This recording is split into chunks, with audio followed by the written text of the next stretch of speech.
Hola mis amigos y bienvenidos a una semana más del Poder de la Enseñanza. Soy el Omar Pérez, muchas gracias por acompañarme, como cada semana lo hacen. Para mí es un placer estar con ustedes a través de las Escrituras. Qué bonita forma de poder encontrarnos a través de las Escrituras y sobre todo aprender acerca de la palabra, de la palabra de Dios que nos ayuda a acercarnos más a Cristo. El objetivo, como siempre se menciona, del objetivo de este video o vídeo no es poder solamente brindar información, sino brindarles alternativas para que puedan enseñar ese conocimiento a las demás y todos nos podamos edificar y todos podamos venir a Cristo. Así que empecemos esta semana que nos va a tocar ver algunos capítulos. No se olviden de darle me gusta o poder compartir con sus amigos y sus amistades. Y si tienen algunas preguntas, pueden hacerlo a través de sus comentarios. En esta semana vamos a ver lo que es la semana del 4 de julio al 10 de julio.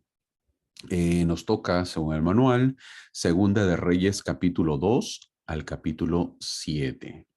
Esos capítulos vamos a ver el día de hoy, en esta semana que ha enseñado el manual. Sin embargo, como siempre, vamos a ver algunos resúmenes, pero antes de empezar, vamos a ver que hoy veremos el libro de Segunda de Reyes. Es bueno saber que antes, hace años, no era así llamado el libro, ¿no? Antes todo era un rollo.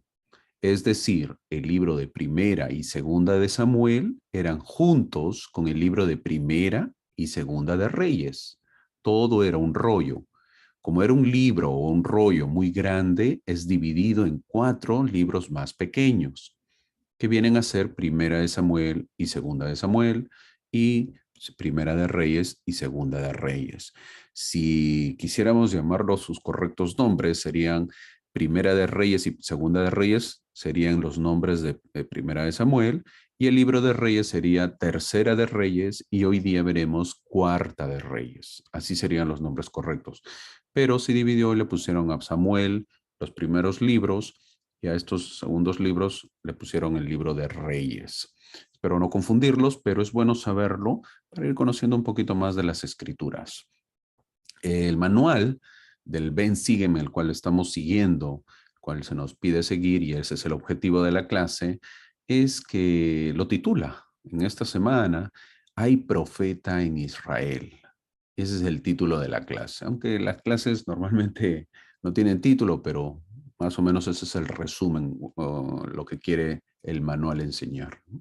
La expresión es usada por el profeta Eliseo, cuando dice hay profeta en Israel, hablándole al rey de Israel, ¿no? Él lo usa, el profeta Eliseo, que el día de hoy vamos a ver, lo usa cuando le habla al rey de Israel, cuando Naamán llega al reino para ser curado, ¿no? Que ya lo vamos a ver, Naamán el leproso.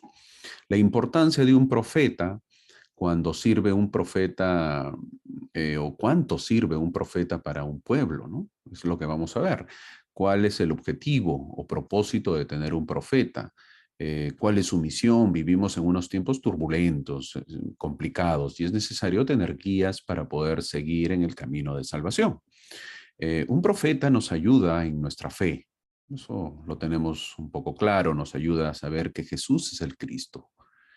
Ese es el objetivo, ¿no? Que un profeta nos ayude a venir a Cristo, o que nos enseñe, nos testifique, y que uno mismo lo encuentre y gane su testimonio de que Jesús es el Cristo.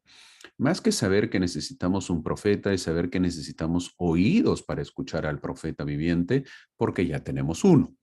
Una vez más, vemos la intervención del profeta por su pueblo. ¿El profeta debe estar separado del pueblo? Esa es una pregunta que uno se hace. Es decir, acá voy a la pregunta, ¿no? Cuando un ejemplo es, ¿el gobierno debe gobernar, los gobernantes, el líder de un gobierno debe gobernar sin su ayuda, sin ayuda del profeta, sin el consejo del profeta? Bueno, eso es lo que sucede, y vemos lo que pasa. Eso es lo que sucede en las escrituras, y también vemos en la actualidad lo que sucede, ¿no? Lo que pasa. ¿Cuánta importancia le damos a un profeta nosotros en la actualidad? ¿Es mejor que un país sea guiado por un profeta o debemos dejarlo de lado? La iglesia debe inmiscuirse dentro del gobierno, el gobierno debe consultar la iglesia o la iglesia debe ser dejado de lado. Esa es la pregunta que uno se haría, ¿no? En cada país podríamos analizar si en mi país es necesario que intervenga la iglesia, no es necesario que el líder dé su opinión, dé consejos al gobernante o no. Es una buena pregunta que nos tenemos que hacer. El día de hoy también lo mencioné en la clase pasada, al final mencioné, obviamente por el tiempo, es de que no pudimos ver mucho la vida de Elías, ¿no? De Elías el profeta. Entonces, antes de empezar la clase, veamos quién es Elías. Es muy importante para nosotros saber quién es Elías. Por lo que hemos visto en la clase pasada, Elías es un hombre que vivió en la época de la división del reino de Israel y el reino de Judá. Era tisbita y nada más se sabe de él. Vivía en Galaad, por lo que se cree que fue de la tribu de Gad. Es lo máximo que se puede saber de Elías. Elías efectuó su obra en el reino del norte. Fue llamado prácticamente para el reino del norte, ¿no? Es decir, en el reino de Israel. Estudiar la vida de Elías es para enamorarse de su vida, ¿no? Una vida maravillosa. Con Elías hemos visto maravillosas historias. Y fue llamado más que todo para el reino del norte, el reino de Israel. El reino de Israel se llama así porque obviamente quedan las 10 tribus ahí, ¿no? Le pertenecen a las 10 tribus, entonces como coge la mayoría de tribus, toma el nombre de Israel también, ¿no? Pero la confusión de Elías viene cuando Elías es nombrado en diversos libros o épocas, ¿no? Por ejemplo, el profeta Malaquías lo menciona. En Malaquías capítulo 4, versículo 5, dice, he aquí yo os envío el profeta Elías, antes que venga el día de Jehová, grande y terrible. Malaquías capítulo 4, versículo 5, fin del versículo. Se hace mención que en base a este versículo, el pueblo judío espera a Elías, tal como lo profetizó Malaquías. Y la pregunta es, ¿qué hacen para eso? Lo invitan, por ejemplo, los judíos, lo invitan como huésped durante sus festividades de Pascua, dejando la puerta abierta y un lugar reservado en la mesa. También el nombre Elías se le da a los profetas que prepararon el camino, como Juan el Bautista. En Lucas capítulo 1, versículo 17, dice lo siguiente, e irá delante de él con el espíritu y el poder de Elías, para hacer volver los corazones de los padres a los hijos y de los rebeldes a la prudencia de los justos, para preparar al Señor un pueblo bien dispuesto. Fin del versículo. Elías también apareció a Jesús en la transfiguración. Recibió la visita de nada menos que Moisés y Elías. Jesucristo recibe la visita de estos dos grandes profetas. Mateo capítulo 17, versículo 3 dice, y he aquí les aparecieron Moisés y Elías, hablando con él. Fin del versículo. Y luego Jesús menciona a Elías. Mateo capítulo 17, versículo 11. Dice, respondiendo Jesús, les dijo, a la verdad, Elías viene primero y restaurará todas las cosas. Fin del versículo. Eso es con respecto al Antiguo y Nuevo Testamento. Pero durante la dedicación del templo de Kirtland, en nuestra época, Elías fue uno de entre otros que se aparecieron a José Smith y Oliver Cowdery. Algunos dicen que Elías en el templo de Kirtland era realmente Juan el Bautista. Y si es así, entonces, ¿por qué no se llamó Juan? Hay algunos miembros que creen que fue Juan el Bautista, ¿no? Entonces la pregunta es, ¿por qué no se llamó Juan? ¿Por qué se llama Elías? Por eso lo vamos a ver. Estoy dando todo lo que se conoce, lo que se ha escuchado de Elías. En la iglesia, casi en la actualidad, obviamente, escuchamos de Elías, sobre todo cuando hablan de la historia familiar, ¿no? Se habla en la sociedad de socorro, se habla en el quórum de élderes, o antes eran los sumos sacerdotes, hablan de Elías, eso significa historia familiar.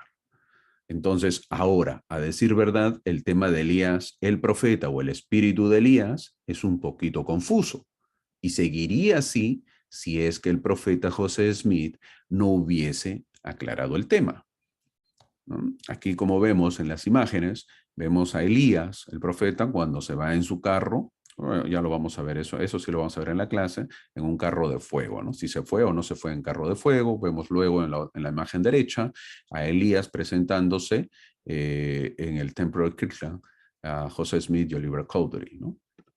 Ahora, en Primera de Reyes, capítulo 17, versículo 1, entonces, eso lo vimos en la clase pasada, dice, entonces Elías el tisbita, que era de los moradores de Galaad, dijo a Acab, vive Jehová Dios de Israel, delante de quien estoy, que no habrá lluvia ni rocío en estos años, sino por mi palabra.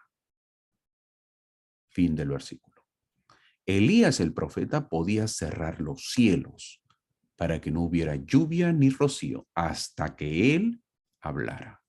¿Qué quiere decir esto? Obviamente que tuvo el poder de sellar los cielos, tuvo el poder sobre la naturaleza. El profeta José Smith dijo que Elías el profeta poseía el poder para sellar, poder que corresponde al sacerdocio de Melquisedec y que fue el último profeta que lo tuvo antes de la época de Jesucristo. Después de él, nadie más tuvo ese poder de sellar, ni siquiera Eliseo. Nadie sabe por qué no le confirió a Eliseo. En este versículo 1 es donde aparece el sellar, de, de lo que hemos visto en Primera Reyes capítulo 17, versículo 1. Aquí aparece el sellar. Es donde Elías es el que tiene las llaves del sellamiento, el que puede sellar. ¿Qué es sellar? Hacer válidas en el cielo las ordenanzas que se efectúan por la autoridad del sacerdocio en la tierra. Eso es sellar. Lo repito nuevamente, ¿qué es sellar? Hacer válidas en el cielo las ordenanzas que se efectúan por la autoridad del sacerdocio en la tierra. Las ordenanzas quedan selladas cuando reciben la aprobación del Santo Espíritu de la promesa, o sea, el Espíritu Santo. Ahora, Elías, que apareció en el monte de la transfiguración acompañado de Moisés, ¿para qué se aparece? Para conferir las llaves del sacerdocio a Pedro, Santiago y Juan. En Mateo capítulo 17, versículo 3. ¿Qué Elías fue? El mismo Elías del Antiguo Testamento, el mismo Elías que fue alimentado por los cuervos, el mismo Elías que fue alimentado por la viuda de Sarepta. No olvidemos que Elías no murió, que ya lo vamos a ver, sino que fue llevado en un carro de fuego. Es lo que más o menos dan a entender, ¿no? Que fue llevado en un carro de fuego. Bueno, en el Nuevo Testamento se le apareció a la primera presidencia para conferir las llaves, es decir, para dar las llaves del sellamiento a la primera presidencia de la iglesia, a Pedro, Santiago y Juan. ¿Y para qué se apareció a Jesucristo? Obviamente para rendir cuentas, para entregar las llaves al máximo de todos, al Mesías, a Cristo, a Jesús el Cristo, quien tiene todas las llaves. Es el único que tiene todas las llaves. Elías apareció nuevamente, el mismo Elías del Antiguo Testamento, en compañía de Moisés y de otros, el 3 de abril de 1836. Ese día se celebraba la Pascua. Ese día, el profeta Elías se apareció en el templo de Kirtland, Ohio, Estados Unidos, y confirió las mismas llaves a José Smith y Oliver Cowdery. ¿Dónde lo encontramos eso? Doctrina y Convenio 110, versículo 3 al 16. Mientras el pueblo judío esperaba a Elías, y por eso abrían la puerta y la mesa, y se paraban unas 100 en su mesa, comían la Pascua en 1836, el 3 de abril, Elías el profeta vino y se apareció en el templo de Kirtland para dar las llaves a la nueva primera presidencia, José Smith y Oliver Cowdery. Todo esto se hizo como preparación para la segunda venida del Señor, de lo cual se habla en Malaquías capítulo 4, versículos 5 y 6. ¿Por qué se le apareció a José Smith? Porque tenía que darles las llaves del sellamiento de la primera presidencia. Esas llaves están hasta ahora, hasta la fecha 2022, y han sido delegadas a los líderes. Mientras en Israel, como lo mencioné, el pueblo judío dejaba la puerta abierta y separaba un espacio en la mesa como tradición para que llegue Elías el profeta, como dice Malaquías capítulo 4, versículo 5, el profeta Elías ese mismo día se aparece en el templo de Kirtland, ¿no? Se aparece y obviamente para dar las llaves. Y esa es la profecía, ¿no? La profecía de Malaquías, que está en el último libro del Antiguo Testamento, que menciona el Antiguo Testamento, la profecía de Malaquías se cumple con José Smith en el templo de Kirtland. Obviamente que los judíos lo entienden mal, ellos creen que se van a aparecer en sus casas. No es así, ¿no? Ahora, ¿cuál fue esa profecía? Vamos a volverlo a leer. Malaquías capítulo 4, versículos 5 y 6. Antiguo Testamento, último libro del Antiguo Testamento. Dice, versículos 5 y 6 lo voy a leer. Dice, he aquí, yo os envío a Elías el profeta antes que venga el día de Jehová. Grande y terrible. Versículo 6, él hará volver el corazón de los padres hacia los hijos y el corazón de los hijos hacia los padres. No sea que yo venga y hiera la tierra con maldición. Fin del versículo.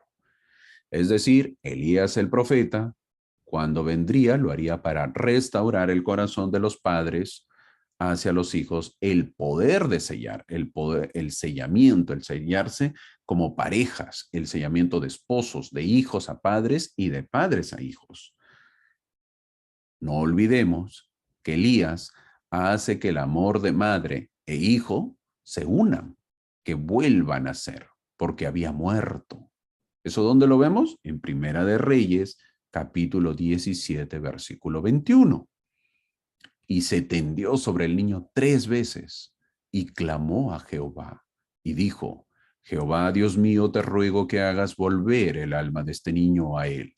Y Jehová oyó la voz de Elías y el alma del niño volvió a él y revivió. Fin del versículo. Eso hace que Elías tenga el poder de volver el amor de los padres hacia los hijos y de los hijos hacia los padres. Ahora, ¿y el poder de Elías el profeta? ¿Qué es? ¿No? Porque eso es las preguntas que uno se hace. Es el poder de sellar que corresponde al sacerdocio. Poder mediante el cual todo lo que se ate o se desate en la tierra, se atará o se desatará también en los cielos. Doctrina y Convenios, capítulo 128, versículos del 8 al 18. En la actualidad, contamos con siervos escogidos del Señor que poseen este poder de sellar y que llevan a cabo las ordenanzas salvadoras del Evangelio a favor de los vivos y de los muertos. Este poder tienen los selladores en el templo en la actualidad. Cuando vas al templo, hay hermanos que dicen ser selladores. Yo soy sellador, te dicen, ¿no? Es decir, tienen el poder de Elías el profeta que ha sido dado por las autoridades, desde José Smith a través de los líderes. Esto normalmente se le da al presidente del templo, el cual da a los demás. Delega. Cuando una pareja llega al templo, es el sellador el que es el sellador el que sella, el que los une, ¿no? Elías es también un título, cargo o función que se asigna a varios ministerios. Su papel es actuar como un preparador del camino o precursor. Esto aplica a Juan el Bautista. Por eso lo llamaron el Elías, porque preparaba el camino para el maestro. Entonces, la respuesta directa sobre el personaje que apareció en el templo de Kirtland es que no fue Juan el Bautista, como dicen algunos, ¿verdad? Cada vez es menos, pero todavía se escucha eso. O creen algunos en absoluto. Juan el Bautista se apareció en mayo de 1829 a José Smith y Oliver Cowdery para restaurar el sacerdocio arónico, incluso el bautismo por inmersión para la remisión de los pecados. Al saber esto, es por eso que Elías es tan importante en el Evangelio. Es por ello que se le ha asociado a la obra vicaria, el unir a las familias con sus antepasados, el bautismo por aquellos familiares que no han conocido el Evangelio, de tal manera que puedan sellarse. Es por ello que asociamos al espíritu de Elías como la influencia divina que vuelve el corazón de los hijos hacia sus padres, que hace un individuo que se interese en la genealogía, que nos impulsa a buscar nuestras historias familiares, a hacer la obra del templo por nuestros antepasados, a sellar a nuestros parientes fallecidos en una cadena larga e ininterrumpida de poder del sacerdocio. Después de conocer un poco más de Elías, todos estamos agradecidos por esas llaves, las llaves del sellamiento que existen en la actualidad y que son de preparación para la segunda venida. Como les enseñé, como les mencioné, en la lámina o en la figura o en la diapositiva, vemos en la parte izquierda Elías el profeta pareciéndose a Oliver Cowdery y a José Smith. Y en la parte derecha, obviamente, vemos cómo se efectúan las ordenanzas de obra vicaria que son sellados, ¿no? Gracias al espíritu de Elías. Gracias a ese espíritu de Elías. Creo que en este resumen he aclarado algunas cosas, por qué la importancia del nombre Elías y las diferencias que pueden haber, ¿no? Si a veces confunde, pero creo que he tratado de poder ser un poquito explícito para poder conocer, entenderlo y obviamente darle las gracias también al profeta Elías, ¿no? Por ese semejantes llaves que obviamente tenemos en la actualidad. Ahora, entrando a nuestra clase del día de hoy, veremos las historias más conocidas. El día de hoy veremos, por ejemplo, la despedida de Elías, como vemos en la parte izquierda, ¿no? Subiendo al cielo ante Eliseo. Luego veremos en la parte superior la historia de Naamán, el jefe del ejército sirio que se rehúsa a cumplir el mandato del profeta, pero que por insistencia lo hace y se cura de su enfermedad. Y en la parte inferior veremos también cómo Eliseo, ¿no? Quien ya se queda a cargo, hace ver a su siervo que habían caballos, pues no de fuego con ellos. Eso veremos el día de hoy en la clase.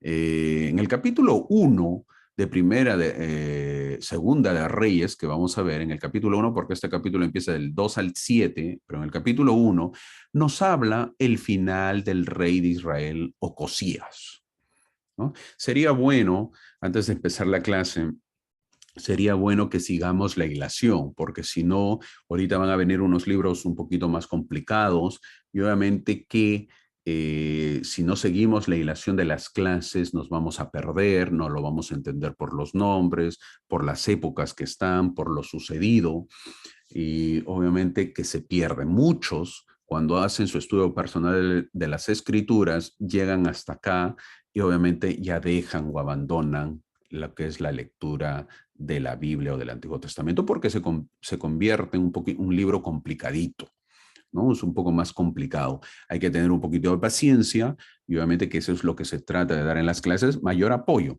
a su estudio personal. Eh, Esa es la idea. Entonces, tratemos de seguir la hilación, tratemos de seguir las clases, tratemos de leerlo, los capítulos que también no vienen, que no menciona el manual, obviamente por un resumen, no lo menciona, no lo podemos tratar.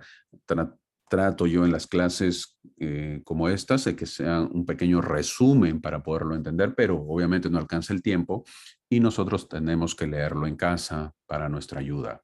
Ahora, en el capítulo 1 de Segunda de Reyes nos habla el final del rey de Israel, de Ocosías. Nos dice que estando enfermo pide a sus siervos que vayan y consulten a Baal Zebub, dios de Cron. Al enterarse Elías que están yendo a consultar a profetas idólatras, él les dice si acaso no hay Dios en Israel para que vayan a consultar a esos dioses. Ya se la pregunta.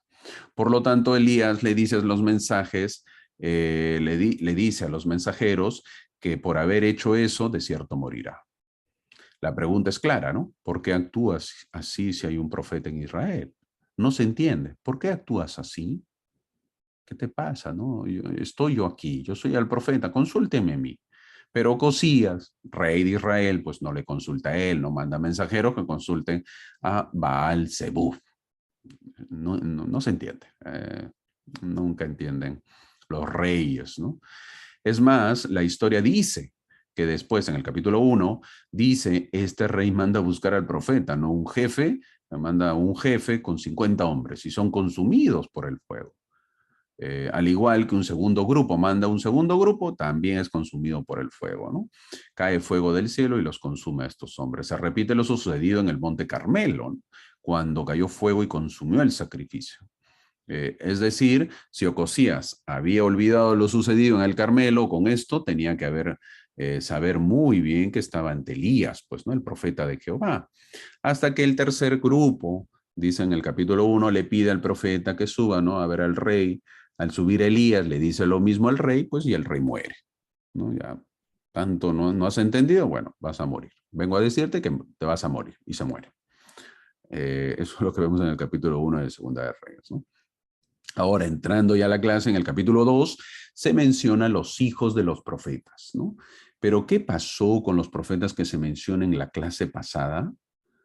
¿No? Recordamos los profetas, ¿no? Se mencionaba que había un grupo de profetas. En la clase pasada lo vimos. Según las fuentes, mencionan que después de lo ocurrido en el Carmelo por Elías, la reina Jezabel, en venganza, mandó a buscar a todos los que adoraban a Jehová, encontrando a los profetas escondidos en las cuevas y les dio muerte. Los primeros versículos del capítulo 2 mencionan que Elías, Eliseo y los hijos de los profetas sabían que Elías pronto sería llevado en un torbellino al cielo. Probablemente había una profecía que anunciaba esto, que por lo menos algunos conocían, ¿no?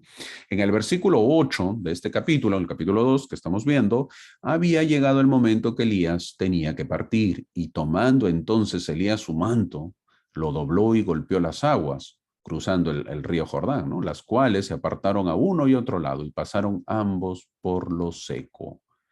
Este fue un milagro extraño y único en un día de milagros extraños y únicos. Elías caminó en los pasos de Moisés y Josué como aquellos que Dios usó para partir milagrosamente las aguas, ¿no?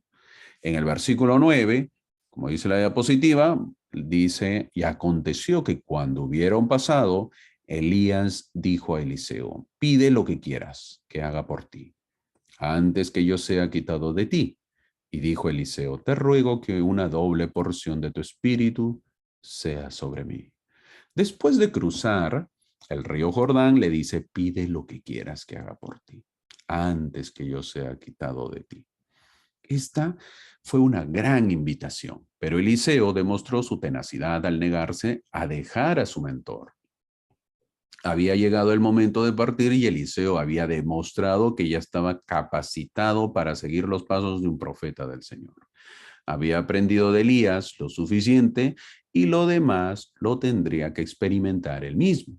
Al entender muy bien Elías que Eliseo ya estaba listo, le extiende la invitación para que pida lo que desee. Una invitación libre, parecida a la que recibió Salomón. En el versículo 9 dice, te ruego, al final, ¿no? Te ruego una doble porción de tu espíritu sea sobre mí. Cuando se le invitó a hacer una petición, Eliseo pidió algo grande, una doble porción del espíritu, del poderoso espíritu de Elías. Eliseo vio cuán grandemente trabajaba el espíritu de Elías a través de Elías y quería lo mismo para él.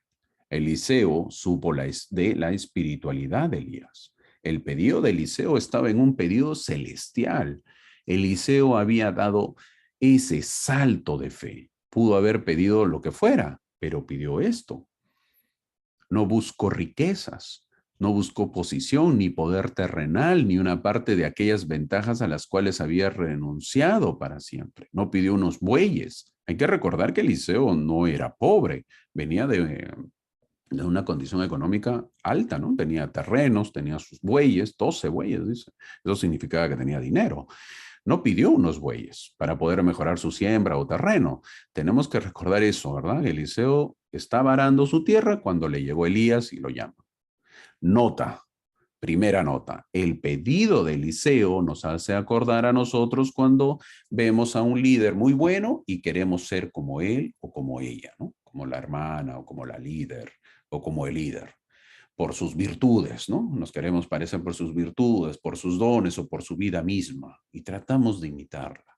Eliseo quiere imitar a su maestro Elías, pero luego veremos que son dos personalidades diferentes, ¿no? Son buenos, Elías y Eliseo, pero las personalidades de ambos son diferentes, ¿no? Mientras Elías era más expuesto, era más extrovertido, más presencial, más directo, Eliseo es diferente, ¿no? Es un hombre menos expuesto, parece que fuese tímido, porque mientras Elías hace el concurso con los profetas delante de todo el pueblo y se burla de los profetas de Baal, Eliseo siempre pues envía a su criado, ¿no? Es más, como que no quiere interactuar con los demás. Eso es fin de la nota. La idea de una doble porción, siguiendo el versículo 9, no era pedir el doble de lo que tuvo Elías, sino pedir por la porción que le correspondía al hijo primogénito, como decía en Deuteronomios capítulo 21, versículo 17. Mas el hijo de la aborrecida reconocerá como primogénito para darle el doble de lo que correspondiere a cada uno de los demás, porque él es el principio de su vigor y suyo es el derecho de la primogenitura, fin del versículo. Entonces, Eliseo pidió el derecho a ser considerado el sucesor de Elías, como su primogénito en cuanto al ministerio. Sin embargo, Eliseo ya había sido designado como el sucesor de Elías. Eso lo vimos la semana pasada. O en la clase pasada, esta era una petición por el poder espiritual para cumplir con el llamado que ya había recibido. Es decir, no estaba pidiendo su herencia material de primogénito, sino su herencia espiritual de primogénito. No era el único profeta que quedaba, sino que habían muchos profetas. Habían los hijos de los profetas. Eliseo sería el primogénito de todos. Por eso que pidió el doble a Elías. El primogénito tenía el derecho de recibir el doble de la herencia que los otros hijos del padre, además del derecho a la sucesión. Eso es lo que le dice Eliseo. Quiero tu primogenitura espiritual y la sucesión, es decir, tan igual como tú. Ahora, la pregunta que nos hacemos es, ¿el poder del sacerdocio se hereda? Es una pregunta. ¿Lo puedes transmitir el poder del sacerdocio a otro? Aplicando a nuestra época, vamos a poner un ejemplo. Un excelente líder. Vamos a llamarlo súper espiritual a este líder. La pregunta es, ¿puede transmitir o transferir a través de la ordenanza esa espiritualidad a un familiar o a un ser querido? No se puede. Lo que se puede y debe hacer es dar todas las bendiciones, como siempre se debe hacer, y el receptor deberá decidir a través de su comportamiento y vida, decidirá si es merecedor de esas bendiciones y de ese poder que recibió. De esa manera se convertirá en un excelente líder o quizás no. El pedido de Eliseo era que lo consideraran el sucesor de Elías y que le diera doble porción de poder en el oficio profético. A lo largo de Segunda de Reyes, los muchos milagros que realizó Eliseo nos confirman que efectivamente le fue concedida una doble porción. Vale la pena considerar si esto era algo generalmente bueno o malo. Normalmente no pensamos en una persona heredando el ministerio de otro. La relación entre Elías y Eliseo y la evidente bendición de Dios en sus ministerios muestra que por lo menos algunas veces Dios tiene la intención de que una persona herede el ministerio de otra. Ahora, como santos de los últimos días, hablamos del espíritu de Elías de manera diferente a lo que se entiende en este versículo, o estamos pensando en el espíritu de Elías de volver el corazón de los padres a los hijos. ¿Es el espíritu que Eliseo quería de Elías? Hemos aludido al hecho de que las llaves de este poder no continuaron con Eliseo. No sabemos por qué. La escritura no lo dice. No podemos decir que se debió a la pérdida de las llaves por la apostasía, porque queda Eliseo. No había apostasía. De todos modos, lo que Eliseo desea de Elías no son las llaves de la obra vicaria del templo, es algo más. Eliseo quiere una doble porción del espíritu de revelación. Quiere una doble porción de poder de evidencia por la cual los eventos inmediatos están a la vista. Quiere una doble porción del poder para hacer milagros. Elías lo mira y le dice, cosa difícil has pedido. E inmediatamente determina que a través de lo que sucederá va a depender el pedido de Eliseo. Si me vieres cuando fuere quitado de ti, te será hecho, así le dice. Elías probó la lealtad de Eliseo al ver si insistiría persistentemente en quedarse con él durante estas últimas horas. Si la lealtad de Eliseo permanecía fuerte durante la prueba, su petición de ser el sucesor del primer profeta sería cumplida. Eliseo iba a tener el poder del mismo sacerdocio que tuvo Elías, pero no iba a tener las llaves del sellamiento que tuvo Elías. Tal como lo confirmé a su momento, José Smith dijo, enseñanzas del profeta José Smith, ¿no? Eso lo podemos encontrar ahí. Elías fue el último profeta en poseer las llaves del sacerdocio. ¿Qué indica eso? Eliseo tuvo el sacerdocio, pero las llaves del sellamiento no las tuvo. No se sabe por qué, no se sabe a qué, no se sabe nada más, pero no las tuvo. Eso dijo el profeta José Smith. Avanzando, en el versículo 11, he aquí un carro de fuego con caballos de fuego apartó a los dos, a Elías y a Eliseo. Y Elías subió al cielo en un torbellino, dice, mientras Elías es llevado en medio de un carro con caballos, apoteósicamente, después de muchos años, vendría el Mesías. Y muestra pues un contraste, ¿no? Total. Al despedirse, el Mesías Jesucristo resucitado se despide elevándose humildemente, ¿no? Y al elevarse, obviamente las nubes lo tapan y desaparece. Mientras que Elías no es así. Vienen pues unos carros de fuego y se ven en el cielo, ¿no? Eso es algo maravilloso. Nota, al leer detalladamente el versículo, no menciona que se fue en el carro de fuego, como se muestra en las imágenes. Lo que se dice es que Elías fue llevado al cielo en un torbellino, no en el carro de fuego y caballos de fuego, los cuales solamente se interpusieron entre los dos. Estos carros y jinetes simbolizaban una poderosa protección, así como las fuerzas de la presencia espiritual de Dios, la cual era la verdadera salvación de Israel. Mientras muchos dicen que fue llevado en el carro de fuego, otros dicen que fue llevado en un torbellino. Eso es lo que hizo su elevación. Fin de la nota, ¿no? Versículo 12. Versículo 12, vamos a leer lo que dice la diapositiva. Dice, al ver esto, mientras Elías partía, Eliseo clamó, Padre mío, carro de Israel y su gente de a caballo. Y no le vio más, y tomó sus vestidos y los rasgó en dos partes. Eliseo exclama, Padre mío, carro de Israel y su gente de a caballo. Eliseo vio que la fuerza de Israel había sido la presencia en el profeta de Dios. En eso radicaba su fuerza. ¿Era Israel fuerte? Sí. ¿Debido a qué? A la presencia del profeta.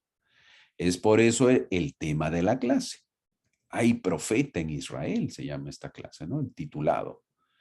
Con esta expresión, lo que dice Eliseo es, Elías fue el padre de Israel antes que los carros y su gente de a caballo.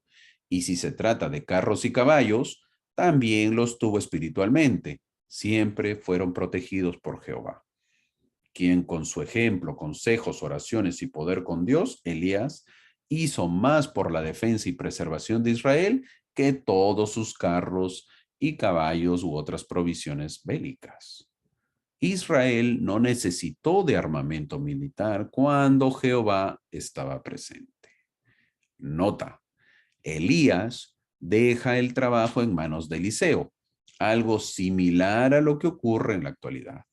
Vemos a un líder un obispo, un presidente de estaca o una hermana que ha trabajado en la iglesia por muchos años y el día de su relevo lo que se nos pide es levantar la mano en señal de agradecimiento, nada más.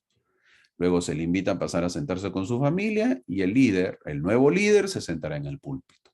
Nada de ovacionar, nada de aplausos, nada de nada. El nuevo líder liderará la iglesia, el barrio, la estaca o el quórum. Esto muchas veces lo que sucede es chocante para muchos. Dejar el llamamiento les cuesta a muchos. Muchos no asimilan que han sido relevados y quieren ser llamados obispos todavía, ¿no? O presidentes todavía, cuando ya se les debe llamar hermanos. El llamamiento es por un tiempo, no es eterno. Por eso los jóvenes que van a servir a una misión lo aprenden. Están en un lugar un tiempo y luego son cambiados. Así pasan su misión por 2 años, ¿no? Mudándose, cambiándose de un lugar a otro. Siendo cambiados de un lugar a otro y uno tiene que acostumbrarse pues a ese ritmo, ¿no? Así funciona la iglesia. En la iglesia de Jesucristo no hay relevos apoteósicos, no hay aplausos, no se pide a los miembros pararse para aplaudir por los años de servicio. ¿No? No hay diplomas, no hay certificados, ni placas de recordatorio. Solo un apretón de manos y gracias. Ahora a esperar un nuevo llamamiento. Fin de la nota. En el versículo 12 dice, al ver esto Eliseo, es lo que hemos leído, esto cumplió el requisito. El versículo 10, Elías le había dicho, si me vieres, y Eliseo lo vio. Eliseo ciertamente heredaría el ministerio profético de Elías, como debió ser. Elías le dio una parte de su manto, el manto era una señal especial de un profeta.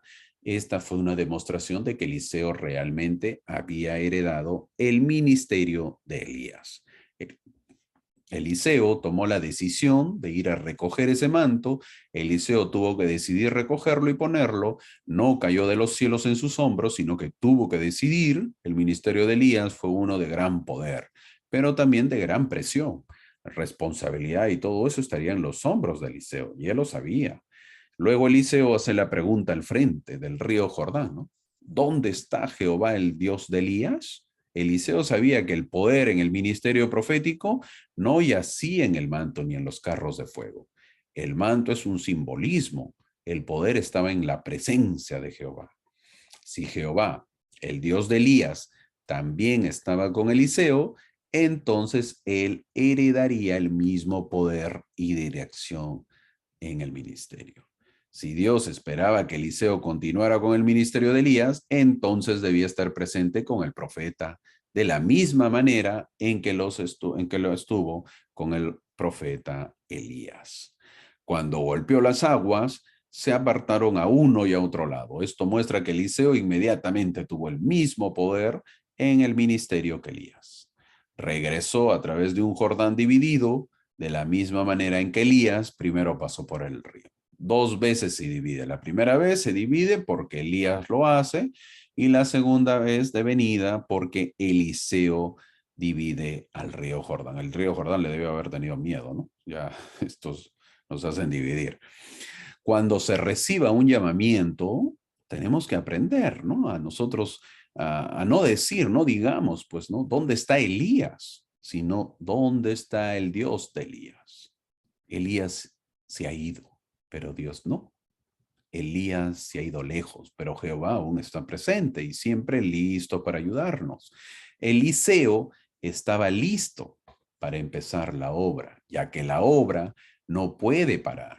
Había mucho que hacer. Después los hijos de los profetas desean buscar a Elías, pero Eliseo sabía que la misión era inútil y lo fue. Elías fue llevado al cielo, no a ningún lugar en esta tierra. ¿Y por qué no probó la muerte? Bueno, ya lo vimos. ¿Cuál fue el propósito de que venga Elías? Elías no murió. ¿Para qué o por qué? Porque tenía otra misión que cumplir. A partir del versículo 19, nos dicen los versículos que las aguas son malas y la tierra es estéril. En este tiempo Jericó tenía un abastecimiento de agua muy pobre. Esto hacía que la agricultura fuera imposible y la vida muy difícil, pero Eliseo empieza a usar el sacerdocio, porque para eso existe el sacerdocio. Y dijo, yo sané estas aguas y no habrá más en ellas muerte ni enfermedad. Esto fue una obra de Jehová y fue palabra de Jehová la que anunció la sanidad de las aguas. Empiezan los milagros de Eliseo. En el versículo 23 dice, como dice la diapositiva, después subió de allí a Betel, y subiendo por el camino salieron unos muchachos de la ciudad y se burlaban de él diciendo, sube calvo, sube calvo. Versículo 23, lo que menciona, ¿no? Unos muchachos de la ciudad se burlaban de él, ¿no? La palabra muchacho significa jóvenes, no eran unos jovencitos, unos adolescentes, eran unos jóvenes mayores de edad. Así que no eran unos pues niños, ¿no? Sino todo lo contrario, unos jóvenes mayores, podríamos decir en la actualidad, pero así se les llama, ¿no? La burla de estos jóvenes era de Betel, y su burla muestra la continua oposición a un profeta verdadero en Betel. Quizás cuando uno lee este versículo, uno ve que dice, pues está burlando de la apariencia física de un hombre porque no tiene cabello, ¿no? Al decirle calvo, calvo. Entonces, de repente era un hombre enojado. Vamos a verlo, vamos a analizarlo. ¿Dónde quedaba Betel? A unas pocas millas o kilómetros de Jerusalén. Hace muchos años era una ciudad muy conocida por los grandes eventos realizados en ese lugar. Por ejemplo, Abraham construye un altar allí, mientras que Jacob se duerme allí, ¿no? En Betel. Eso lo hemos visto en una clase y sueña con la escalera de Jacob, ¿no? Una escalera hasta el cielo, ¿no? También hemos visto que el arca de la alianza permaneció allí en el tiempo de David, ¿no? Permaneció allí durante los días de los jueces de Israel. Ahora todos sabemos que cuando la apostasía ataca, tiene que ser los lugares santos. El rey de Israel, Jeroboam I, mandó erigir allí un becerro de oro como símbolo de Dios. Es decir, Betel de ser un lugar espiritual lo convirtieron en un lugar pagano con su becerro de oro. ¿Dónde dice eso? Segunda Reyes, capítulo 23, versículo 15. ¿No? Estos jóvenes de Betel, al ver al nuevo profeta sucesor de Elías, ¿lo aceptarían o no? ¿Aceptarían al discípulo del profeta que siempre los enfrentó? Porque Elías se enfrentaba a todos. Elías había enfrentado a todos los profetas, todos lo conocían y le tenían miedo, miedo los que tenían el poder, y algunos le tenían cólera. Ahora el sucesor, en este caso Eliseo, ¿iba a hacer lo mismo o no? Al profeta que hizo matar a más de 800 profetas de Baal, ¿no? Ese Baal que los jóvenes adoraban. Estos jóvenes que adoraban, de este versículo habla. Por supuesto que no. No lo van a aceptar. No lo aceptarían porque ellos estaban en el lugar, en el centro principal de la adoración pagana, pues al becerro. La burla no es por el físico, que es lo de menos, sino por todo lo que simbolizaba lo espiritual. Se burlaban de que él no era lo suficiente profeta de Israel, como lo eran sus dioses de Baal. Se burlaban de la investidura del profeta. Al decir calvo sube o sube calvo, estas palabras eran por la conexión de Eliseo con el profeta Elías cuando se fue. La burla era porque no lo aceptaban como el sucesor de Elías. Al decirle sube, le estaban o le están diciendo que Eliseo debía subir como lo hizo su maestro Elías. Es decir, que no podía estar al nivel de Elías. Es decir, que no era profeta. Lo ningunean, lo desprestigian. Sube, sube hacia el cielo, a donde hayas pretendido que se fue tu maestro Elías, le decía. ¿Por qué no acompañaste a tu amigo y maestro al cielo? Eso prácticamente le están diciendo. Tenían que desanimarlo de su llamamiento. Tenían que insultarlo para que no crezca en su llamamiento, para que no llegue a la altura de Elías y los atormente como Elías lo hizo. Fue dura lo dicho por Eliseo. Entonces, al ver esto, uno se hace la pregunta si fue duro lo que dijo Eliseo después. Ameritaba la maldición de Eliseo porque Eliseo los maldice. Los jóvenes adultos se burlaron del sacerdocio de Eliseo, se burlaron del llamamiento de un profeta, se burlaron de la elección de Jehová Dios. No fue una burla de físico, sino de la autoridad. Satanás se burla del profeta de Dios, lo desacredita. Por lo tanto, ¿qué tenía que suceder? ¿Qué ameritaba? Obviamente que tuvo que decir lo que dijo Eliseo. Ser como su mentor Elías después del sacrificio que hizo con los falsos profetas que los degolló. Los osos da una maldición y los osos los atacan, ¿no? Los osos hicieron justicia y creo que empezaron a respetar al nuevo profeta Eliseo, ¿no? Salieron unos osos y los degollaron a los jóvenes, ¿no? Obviamente, Eliseo dice, bueno, ¿me quieren conocer con el poder? Pues ahí tienen su poder. Yo no soy menos que Elías, ¿no? Soy tan igual como él porque soy profeta también de Israel. No olvidemos que el sacerdocio tiene el poder de maldecir tanto como de bendecir. Eso a veces no se dice, ¿verdad? El propósito no es maldecir, sino el propósito del sacerdocio es bendecir. Pero llegado a un momento donde hay burlas, hay críticas, hay unas ofensas al sacerdocio, al poder de Dios, obviamente que viene una maldición. Esta maldición también se le dice que tiene en todo momento los misioneros, ¿verdad? Cuando se habla de sacudir los pies, pero obviamente que se menciona que no deben hacerlo, porque de esa manera están maldiciendo a alguien, o a una casa, o a una familia, o a una persona. Entonces, de esa manera no se debe maldecir, ¿no? Que ese no es el propósito, sino es bendecir. Esta historia no es políticamente correcta según los estándares modernos, pero muestra el poder del sacerdocio para castigar a quienes se burlan, pues, de los profetas o del Señor. Parece extremo, ¿verdad? Por supuesto. ¿Parece duro? Sí, pero los intérpretes modernos han sentido que la traducción debería traducirse como jóvenes en lugar de niños. Una historia de osos que matan a adolescentes burlones de alguna manera parece menos un crimen contra la humanidad que la mutilación de niños inocentes, ¿no? Los defensores dicen, no, ¿por qué los maldijo? Esos eran muchachos, no debió hacer eso Eliseo. Pero ellos olvidan de que habían en ese tiempo padres frustrados que obviamente ofrecían a sus hijos en holocausto, ¿no? De hecho, algunos padres frustrados podrían considerar tal ofrenda como una mera extensión de la práctica, pues, del sacrificio de animales, ¿no? Era, de esta manera lo consideran, que creen que lo que hizo Eliseo estuvo mal. Cuando uno se da cuenta, es obviamente que hizo lo correcto en defensa del sacerdocio, en defensa de la autoridad, en defensa, obviamente, de lo que es importante para Dios. Un profeta es un siervo del Señor. Volvemos a lo mismo, una cosa es la burla de lo físico. Era gordo, era viejo, era calvo, era feo. Su apariencia física es lo de menos. Pero cuando uno le decían, sube, calvo, sube. No se refiere pues que era viejito y no podía subir. ¿No? Eliseo caminaba muy bien.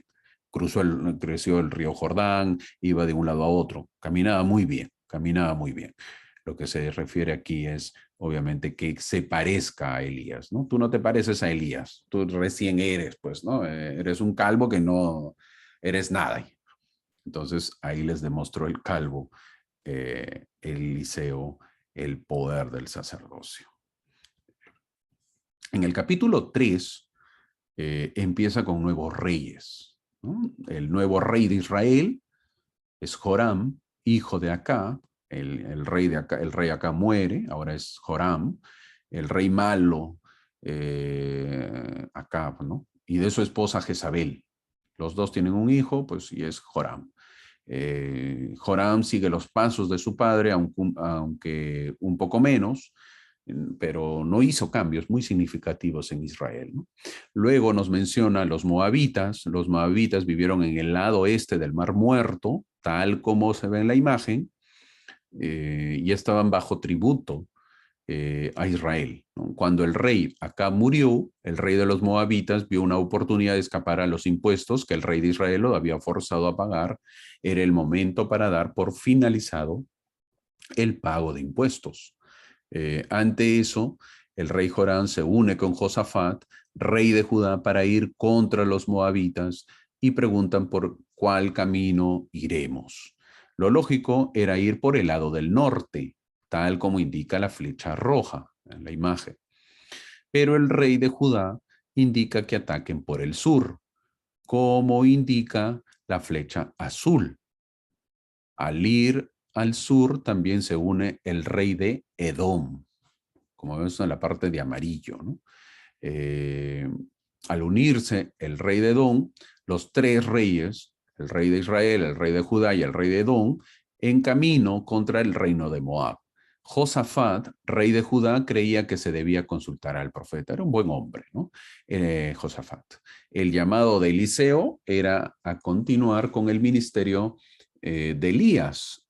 Y aquí él imitó su franqueza hacia la gente poderosa. La franqueza de Eliseo es un golpe a la conciencia del rey de Israel al decirle en Segunda de Reyes, capítulo 3, versículo 13, pues bueno, pues ve a los profetas de tu padre, le dice, ¿no? Y a los profetas de tu madre. Eso le dice en el versículo 13, ¿no? En otras palabras, pídeles consejo a tus profetas de Baal, que ellos te aconsejen, ¿o acaso no son profetas? Eliseo se niega a ayudarles, pero en ese trío de reyes estaba Josafat, el rey de Judá, y él pues era bueno, ¿no? Ante eso Eliseo pide un tañedor, un músico es un tañedor, ¿no? Al parecer le cayó muy mal ver al inicuo rey Joram, pues, ¿no? La música, quería relajarse Eliseo, la música ayuda al espíritu, ¿no? Es por eso que vemos que los himnos son oraciones a Dios y tenemos que darle su importancia. El propósito de poder oír himnos es para que el espíritu ayude a nuestros espíritus y las reuniones sean más sagradas, sean más sacras. En nuestras reuniones cantemos, disfrutemos los himnos, ¿no? De esa manera tendremos más al espíritu, no lo obviemos. Se ha vuelto de moda ir a algunas reuniones sacramentales o reuniones que se realizan en la iglesia y a veces por falta de tiempo dicen, obviaremos el último himno, obviaremos este himno para que hablen más. No obviemos, tratemos de cantar, porque son oraciones también. Y son hermosas oraciones. Eso ayuda, si es un himno final, eso ayuda a que el espíritu se vaya con uno, que uno se vaya en armonía, se vaya en paz, en felicidad. Los reyes vinieron a Eliseo a consultar sobre el agua. Hay que recordar que están en una parte desértica, como como se ve en la imagen, en la flecha azul. Dios quería darles mucho más que su necesidad inmediata. Dios quería darles la victoria total sobre sus enemigos. Tenían sed y les manda hacer acequias, hacer pozos. El agua iba a llegar, pero tenían que tener dónde recibirla. Vamos a leer lo que dice el versículo 18 del capítulo 3. Dice, y esto es cosa ligera ante los ojos de Jehová. Él entregará también a los moabitas en vuestras manos. Lo que ustedes están pidiendo es fácil para Jehová. Pedir una lluvia es muy fácil, es algo ligero para que sepan y vean que yo soy un profeta de Dios y por fin se den cuenta a quién adorar. También Jehová les va a hacer ganar la batalla ante los moabitas. En realidad, ese es el consejo que siempre nos da Dios, que para Él es cosa ligera lo que le pedimos, pero espera que entendamos cuál es el objetivo. Él quiere no solamente bendecirnos con algo que estamos pidiendo, sino que quiere bendecirnos con la mayor bendición, estar en su presencia y ser como Él. El versículo 20 dice que ofreciendo sacrificio a Jehová vino la lluvia. Y la lluvia fue tal que sus estanques se llenaron. La tierra se llenó de agua. La bendición del agua estaba en proporción a los estanques que ellos construyeron. Mientras más y más grandes los estanques que ellos construyeron, más agua les fue provista. Aunque fue un trabajo duro y desagradable, mientras más hicieron, más bendición recibieron. Tanta agua hubo en los estanques que a lo lejos se produjo un reflejo de color sangre que hizo que los moabitas pensaran que el pueblo de Israel había peleado entre sí y que se había matado. La bendición de la lluvia se dio en un lugar desértico, en un lugar donde no había llovido, donde no caía agua. Siempre el Señor nos pide que cavemos estanques para poder recibir las bendiciones. Pero nuestros estanques son muy pequeños y a veces no lo hacemos. De esa manera el Señor no nos bendice. Tenemos que tener fe en nuestros estanques para poder esperar las bendiciones que sobreabunden. El rey Moab y su ejército avanzaron en contra del ejército de los tres reyes, pero los israelitas los atacaron y ganaron. Entraron a destruir sus ciudades y tanto fue su destrucción que el rey de Moab, en un acto de desesperación, ofrece a su hijo en holocausto. Así eran las costumbres paganas de ese tiempo. El Señor les dio la victoria a un pueblo de Israel que no lo merecía, pero en su misericordia espera, como siempre espera de nosotros, que cambie. La pregunta es, con esta victoria y milagro que pudieron ver, ¿pudo cambiar el rey Joram? ¿Pudo enmendar su error y aceptar a Jehová como Dios? La respuesta es no. De nada sirven los milagros. Capítulo 4. El capítulo empieza con una historia de una mujer viuda, la desprotegida, la esposa viuda de uno de los hijos de los profetas. Tenía deudas y no tenía cómo pagarlas. El sistema legal en Israel no permitía declararse en bancarrota como en la actualidad, ¿verdad? O prorratear la deuda o quizás ir a otro banco para pagar la deuda. Ella tenía que dar a sus hijos como siervos temporales a su alrededor, a su acreedor, perdón, como pago por sus deudas. A pesar de lo inhumano que esto pudiera parecer, el acreedor estaba dentro de sus derechos, pues la ley mosaica permitía esclavizar al deudor y a sus hijos a más tardar hasta el año del jubileo para poder así pagar la deuda con trabajo. Los hijos tomados no eran para siempre, pero eran tomados para trabajar con el acreedor para poder pagar la deuda contraída. Había lógica y era aceptado por el pueblo. Pero en este caso de la viuda, lo que menciona es que al ser tomados sus hijos, ella se quedaría sola y sería peor porque con sus hijos por lo menos podía menguar o disminuir su pobreza, podría aplacar su hambre. Sin hijos, la muerte estaba segura, pues, ¿no? La muerte le iba a llegar. Ahora, viendo el versículo, ¿qué aprendemos de la viuda y Eliseo? Vamos a leer en el versículo, en el capítulo 4, en el versículo 2. Eliseo le dice, ante la pregunta que la mujer pues no tiene cómo pagar a su acreedor, Eliseo le hace la pregunta, ¿qué puedo hacer por ti? Dime qué tienes en casa. Y ella dijo, tu sierva ninguna cosa tiene en casa, coma, sino una vasija de aceite. Ella dice, nada. ¿Qué es lo que tienes en casa? Nada, ninguna cosa. Pero si leemos cuidadosamente, vemos que después hay una coma. Me refiero al signo ortográfico, por eso está en rojo, marcado con una flechita roja. Es decir, una pausa, ¿no? Eso es lo que está demostrando. Le dice, tu sierva no tiene nada en casa. Y ahí hace una pausa. Eso lo registra el versículo. Ella, al parecer, mira a su alrededor sabiendo que no hay nada, pero ve algo insignificante, algo que siempre había visto y que sabía que estaba allí, pero que no le daba importancia. Su vasija vieja de aceite, con un poquito de aceite. Algo vital en esa época, el aceite. Una mujer pobre se supone que no tenía mucho aceite, pero ella tenía un poquito. Entonces, a la pregunta, ¿qué tienes en casa? ¿Qué tienes en casa? ¿Qué hizo Eliseo? Ella tenía que decir lo que tenía. No debió menospreciar lo poquito que tenía. No tenía que menospreciar su poquito aceite. Ella menospreciaba lo que tenía. Ella creía que eso era insignificante para ella. Era muy poco y era verdad. Era muy poco. Pero ahora Dios usó ese poquito aceite para llenar todas las vasijas, todas las que ella pudo encontrar y prestar, porque eso le dice Eliseo, ve y busca vasijas. Al buscar vasijas, vas a llenar de esa vasija tú que tienes, vas a llenar todas las demás vasijas con aceite. La mujer tenía que ejercitar su fe, tenía que buscar las vasijas. Con las vasijas que ella pudo recolectar, llenó con el aceite de su vasija y el aceite no se acababa. Pudo llenar todas las vasijas y Eliseo le dijo que pueda vender y pagar a su acreedor y el resto le sería como sustento.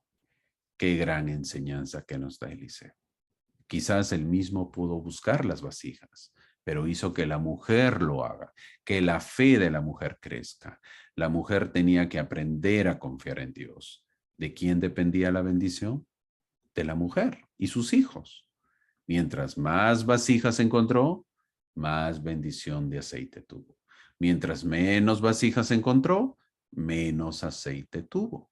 Nosotros hacemos pocas nuestras bendiciones, porque nuestras oraciones son pocas. Este milagro es similar al milagro que vimos en el capítulo anterior, en el capítulo 3, de los estanques. A los hombres se les mandó que caven estanques, que hagan su parte para que sea llenado por agua.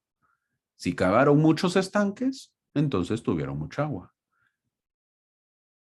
Si cavaban pocos estanques, entonces tendrían poca agua.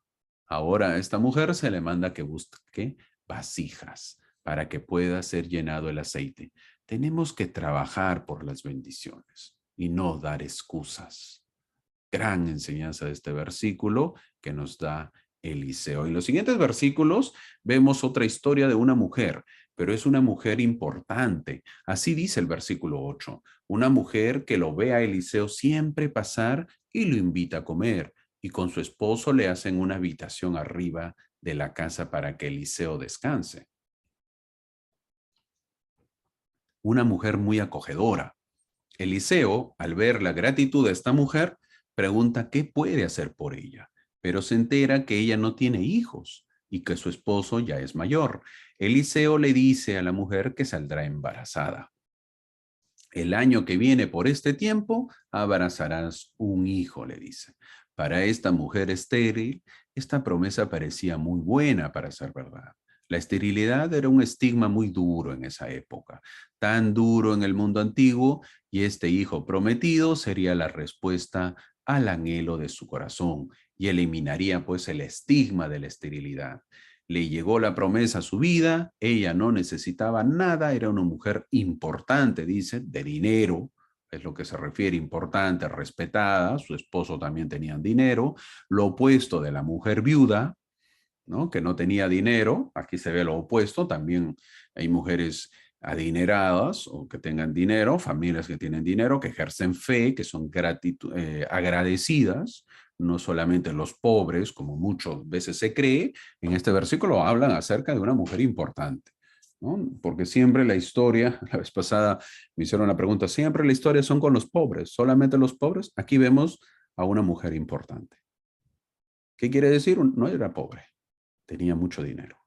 Y luego vamos a ver otra historia, que también no era pobre, tenía dinero. Entonces, no solamente los pobres, no es que Dios ve a los pobres, sino que ve a las personas que tienen fe, que ejercen fe. Quizás en la pobreza se ejerza más fe, eso es diferente, eso es muy diferente. Quizás en la necesidad se ejerza más fe, eso es diferente. Pero no solamente los pobres tienen fe, sino también las personas ricas o de condición económicamente más alta o más elevada tienen fe. En este caso, a esta mujer se le da el milagro de poder tener un hijo.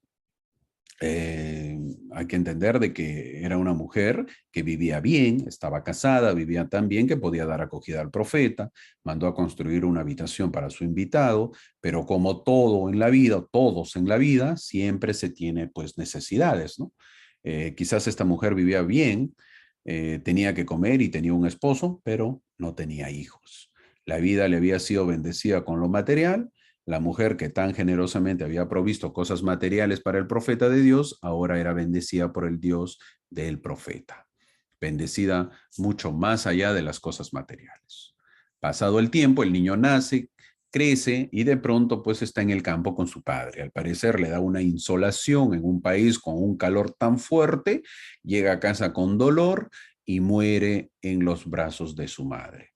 ¿Qué hacer cuando muere un hijo? Lo normal sería preparar todo para el funeral, pero la mujer, con el dolor que le acompaña a toda madre, lleva al hijo a la habitación del profeta. Sabía que podía haber un milagro, que el profeta podía hacer algo, que no todo estaba perdido. Ella no se preparó para el funeral, sino para la reanimación, para la reanimación. Podía volver a la vida quizás mi hijo, dijo ella. Sale rápidamente la mujer para encontrar dónde estaba el profeta Eliseo. Eliseo parecía desconcertado de que esta mujer estuviese con un problema que él desconocía. Por lo general, el profeta ya sabía los problemas, pero en este caso él desconoce. Eliseo estaba más sorprendido de que Dios no le había hablado de lo sucedido. En este caso, pues no lo sabía, ¿no? El báculo de Eliseo, su bastón de Eliseo, no es el que salva al niño, ¿no? Porque lo manda y dice a su siervo ahí, lo pones el báculo encima del niño. Y el báculo, pues, no es el que salva al niño, sino que lo hace Eliseo. Al orar a Jehová y pedir por el niño, Eliseo incurre en la inmundicia ceremonial, ¿no? Eh, ¿Por qué inmundicia ceremonial? Eso queda de lado, ¿no? Esa inmundicia ceremonial indica que la ley mosaica indicaba que no podía tocar al muerto. El niño estaba muerto y nadie lo podía tocar. Tenías que hacer una ceremonia especial, ¿no? Pero eso deja de lado Eliseo porque se trata de salvar a un niño, ¿no? Demostrando caridad, pues, y piedad. Nota, hay un contraste significativo entre la extendida súplica de Elías y Eliseo y debemos dejar en claro, y esto nos ayuda muchísimo para entender, la orden autoritaria de Jesús a levantar a los muertos. Es decir, hay diferencias. Ejemplo, en Juan capítulo 11, versículo 43, dice, y habiendo dicho esto, clamó a gran voz, Lázaro, ven fuera. Fin del versículo. Eso dijo Jesucristo, ordena, manda, y se le obedece, ¿no? Lázaro, ven fuera. Le da una orden Jesús. Elías y Eliseo apropiadamente rogaron a Dios para que levantara a los muertos. Jesús ordenó a los muertos que se levantara. Eso es una gran diferencia. En Segunda de Reyes, capítulo 4, versículo 33, dice, entró él entonces, cerró la puerta detrás de ambos y oró a Jehová. Fin del versículo y fin de la nota. Vemos cómo Eliseo sigue o trata de ser como su mentor Elías. Este milagro de la reanimación del niño se parece a lo que hizo Elías con el hijo de la viuda de Sarepta. Hay que recordar una vez más que no es resurrección, sino una reanimación. ¿Qué quiere decir? Que ese niño cobró nuevamente la vida, ese niño creció, obviamente no se menciona mucho, no se menciona después qué sucede con el niño o con el joven, a una edad pues significativa, llega a morir y está esperando resucitar en algún día. Si hubiera resucitado, pues ya no hubiese muerto. Y no es así. Ahora, luego se produce el milagro de la comida envenenada, luego vemos el milagro del pan, en un milagro que anticipó el milagro de Jesús de alimentar a los 5,000. Eliseo ordenó que una pequeña cantidad de pan fuera dada a los 100 hombres. Eliseo iba por todos lados y hacía milagros y milagros. Esto es algo como nuestro Señor lo último de la repartición del pan, ¿no? Alimentando a la multitud milagrosamente. Ciertamente hay muchas cosas en este capítulo similares a los hechos de la historia de nuestro Señor, y este profeta pudiera ser aptamente considerado como un tipo de nuestro Señor Jesucristo, ¿no? Sus milagros se repiten casi, ¿no? Son parecidos. ¿Qué pueden hacer estos pocos panecillos para alimentar a 100 hombres? Ellos olvidan que Dios puede multiplicarlos, ¿no? Nosotros muchas veces limitamos al Dios de Israel. Dios necesita más que números o cantidades. Necesita que nuestros corazones estén dedicados a Él. Eso aprendemos, ¿no? Eliseo y Elías pues hicieron infinidad de milagros. Tanto así que a Jesús en su tiempo, cuando él estaba en Jerusalén, lo confundieron con Moisés. Decían, ¿eras tú el Elías, el Eliseo? ¿Te pareces igual a ellos? ¿No? Y obviamente pues no sabían que el poder era dado por Jesús. En el capítulo 5 vamos a ver la historia conocida, ¿no? Naamán. Y llegamos al al capítulo 5, a la historia conocida. Naamán era un jefe. ¿Quién era Naamán? Un jefe del ejército del rey de Siria, el reino que recientemente había peleado y ganado a Israel. Naamán era un hombre importante del reino de Siria y un hombre valeroso en extremo. Naamán tenía mucho a su favor, pero lo que tenía contra él era devastador. Él era un leproso, lo que significaba que tenía una enfermedad horrible e incurable que lentamente lo llevaría a la muerte. No importaba qué tan bueno y exitoso fuera. Todo lo demás en la vida de Naamán, él era un leproso. Ojo, Naamán no era pobre, era un hombre rico. Ya lo vamos a ver cuando trae el dinero. Era un hombre rico, era un capitán, pues era un hombre militar, un jefe del ejército, ¿no? No era pobre. Cada vez que llegaban a los lugares, ellos cogían dinero, se quedaban con buena parte, ¿no? De las fortunas que encontraban en los países que ellos conquistaban.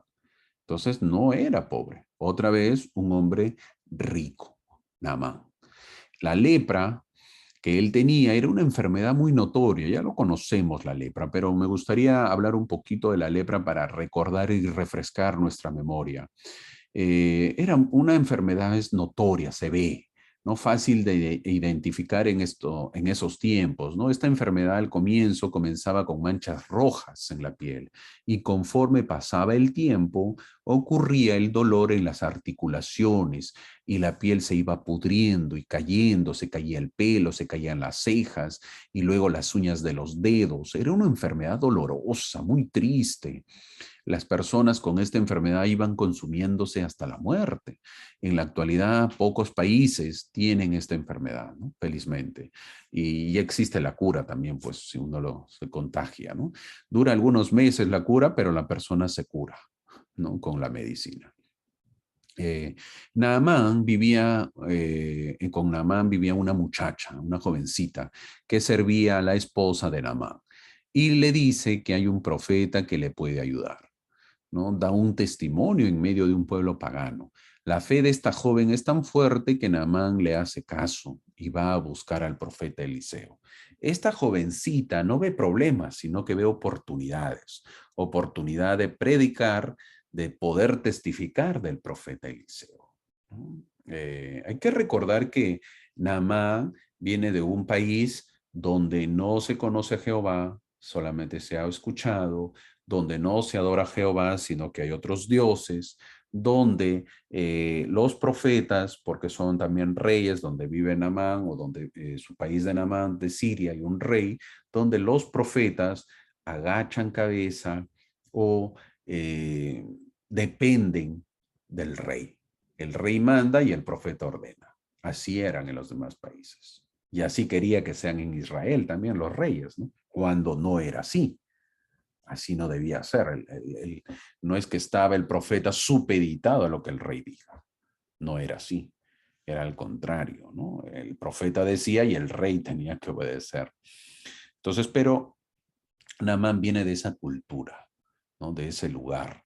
En Segunda de Reyes, capítulo 5, versículo 3, dice, si rogase mi señor al profeta que está en Samaria, le dice, ¿no? Quizás le salve, ¿no?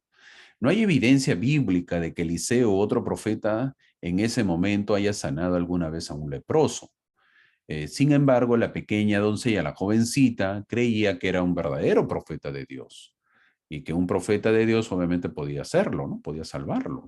Uno se pregunta qué circunstancias había observado o escuchado o experimentado que la llevaron a esta fe inquebrantable en el poder del sacerdocio. ¿No? ¿Había estado ella o alguien a quien conocía enferma, desanimada o perdida, solo para ser encontrada o curada por un poder que no era de este mundo? Uno se hace esas preguntas.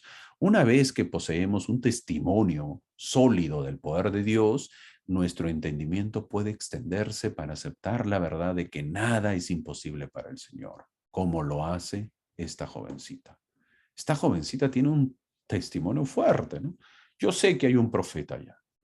Es más, no lo conozco, pero sé que hay un profeta. Yo he escuchado, es un profeta del Señor. Él te puede curar.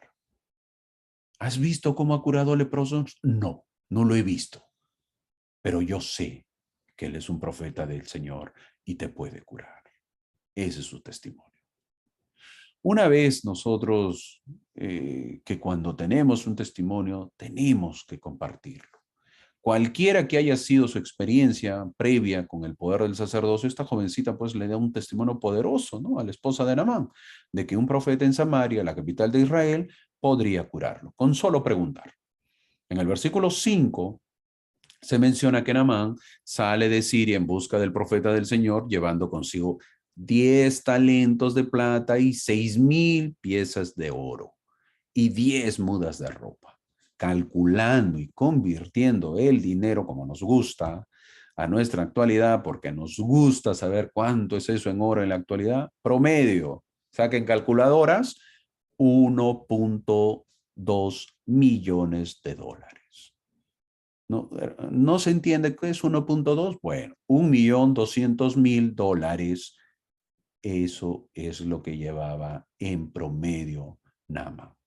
$1,000,000. 1,200,000 en promedio. Naamán era pobre, no era pobre. Aquí está, ahí lo demuestra, era un millonario. Naamán pregunta al rey de Israel acerca de esto, pero se le niega hasta que el profeta Eliseo pide que Naamán vaya a visitarlo. Naamán va a visitar a Eliseo, pero Eliseo no sale a recibirlo. Una muestra interesante, ¿no? Sino que lo hace su siervo. Esto fue muy humillante. Aquí se demuestra que lo humilla, se siente humillado nada más, ¿no? Porque, vuelvo a hacer la mención, venía de una cultura diferente donde pues el profeta se somete al poder del rey o del ejército. Ellos agachan cabeza, entonces nada más llega un jefe, por lo menos el profeta no se iba a agachar, pero por lo menos por cortesía tenía que salir a recibirlo. Eliseo, un hombre tímido, no sale a recibirlo, manda a su siervo, ¿no? Entonces Naamán se siente muy humillado. Naamán era un hombre muy importante en el reino de Sirio y siempre lo honraba.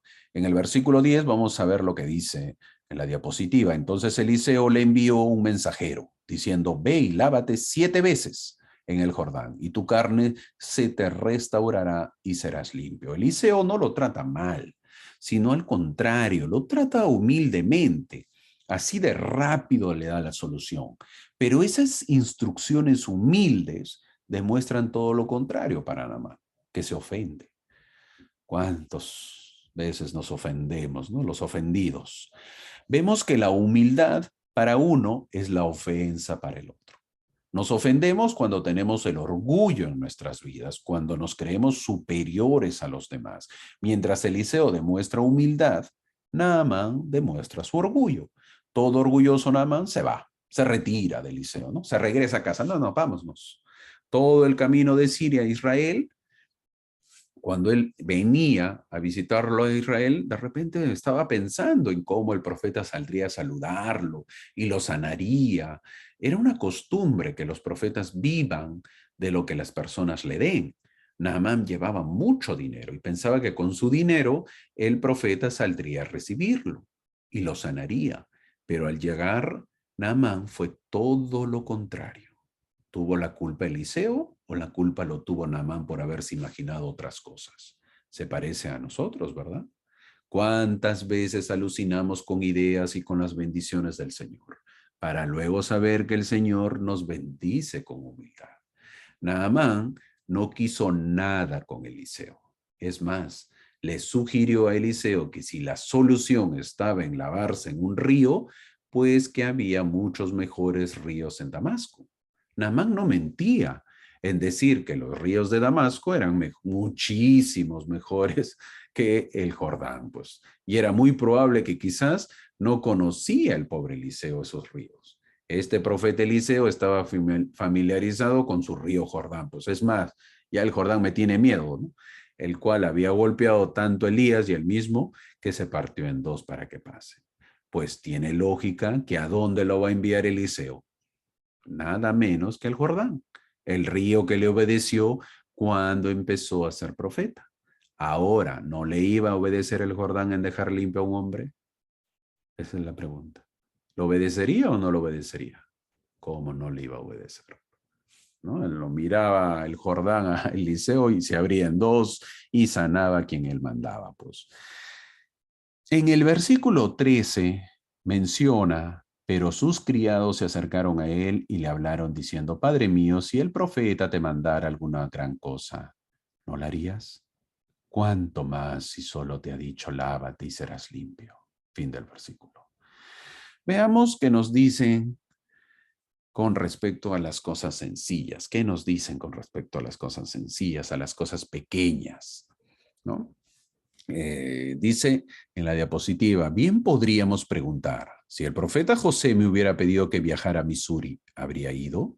Si el Señor me hubiera llamado a servir como apóstol, ¿habría aceptado?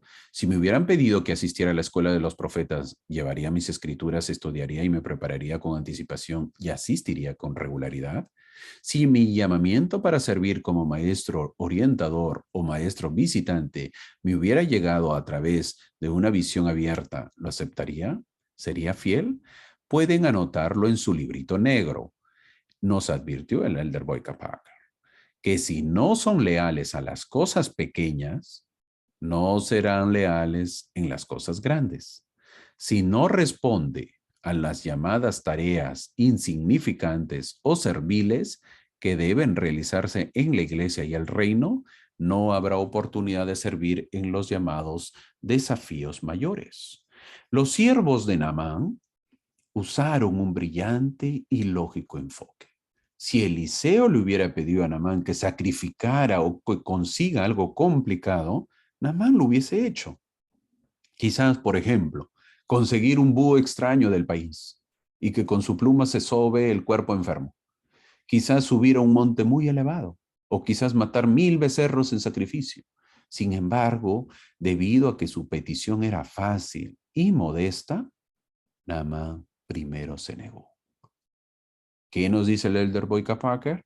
Que si no somos leales en las cosas pequeñas, no serán leales en las cosas grandes. Si no respondemos a las llamadas tareas insignificantes o serviles que deben realizarse en la iglesia y el reino, no habrá oportunidad de servir en los llamados desafíos mayores. En otras palabras, no debemos ningunear, menospreciar nada en la iglesia, ningún llamamiento. Todos los llamamientos son importantes. ¿Qué hacer ante eso? El elder Boyka Packer nos aconsejó. Vamos a ver otro consejo. La naturaleza humana no ha cambiado a lo largo de los años. Incluso hoy en día, algunos de nosotros esperamos que se nos ordene hacer algunas grandes cosas para recibir las bendiciones del Señor. Cuando recibimos consejos ordinarios sobre cosas ordinarias, hay desilusión y como Naamán nos alejamos. Por alguna razón esperamos escuchar, particularmente en las sesiones de la conferencia general, algunas grandes predicciones ominosas. Ominosa quiere decir abominables, ¿no? De calamidades por venir.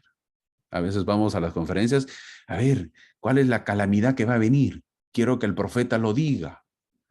En lugar de eso, escuchamos consejos silenciosos sobre cosas ordinarias que, si se siguen, nos protegerán en tiempos de gran calamidad.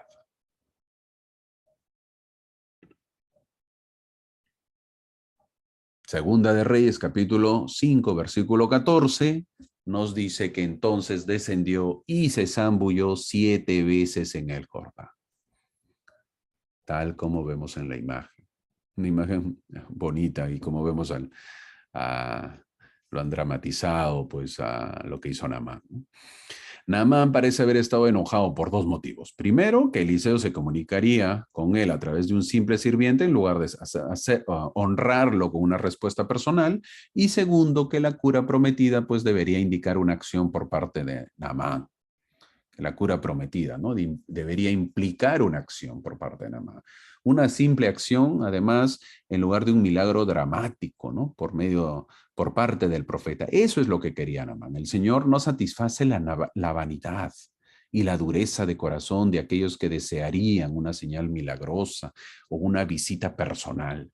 Naamán hizo exactamente lo que Eliseo le dijo que hiciera. Por lo tanto, podemos decir que cada zambullida en el Jordán fue un paso de fe, confiando en la palabra de Dios a través de su profeta, porque se le dijo, ¿por qué se le dijo que 7 veces?